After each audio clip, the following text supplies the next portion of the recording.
கேரள மாநிலம் இடுக்கியில் அதிவேகமாக வந்த ஆட்டோ ஒன்று பள்ளி மாணவர் மீது மோதி விபத்தை ஏற்படுத்திய சிசிடிவி காட்சி வெளியாகி பரபரப்பை ஏற்படுத்தியுள்ளது. சின்னக்கானல் அரசு மேல்நிலைப் பள்ளியில் படித்து வருபவர் வினோத். இவர் தன் நண்பர்களுடன் பள்ளிக்கு சென்று கொண்டிருந்த போது சாலையில் அதிவேகமாக வந்த ஆட்டோ மோதி கீழே விழுந்தார். மாணவருக்கு காயங்கள் எதுவும் இல்லாத நிலையில் ஆட்டோ டிரைவர் விசாரித்து சென்றார். பின்னர் பள்ளிக்கு சென்ற பின் மாணவருக்கு தோள்பட்டையில் வலி ஏற்பட்டுள்ளது. இதனைத் தொடர்ந்து அவர் மருத்துவமனையில் அனுமதிக்கப்பட்டார். தற்போது விபத்தை ஏற்படுத்திய ஆட்டோவை போலீசார் தேடி வருகின்றனர்.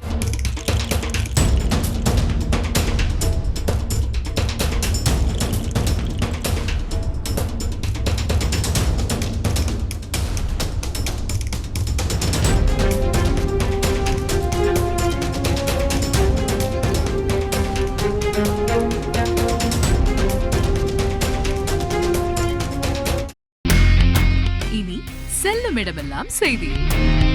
தந்தி டிவியின் வாட்ஸ்அப் சேனலை ஃபாலோ பண்ணினா செல்ல இருக்கும் இடமெல்லாம் செய்தி. இதோ QR கோட் இப்பவே ஸ்கேன் பண்ணுங்க, ஃபாலோ பண்ணுங்க.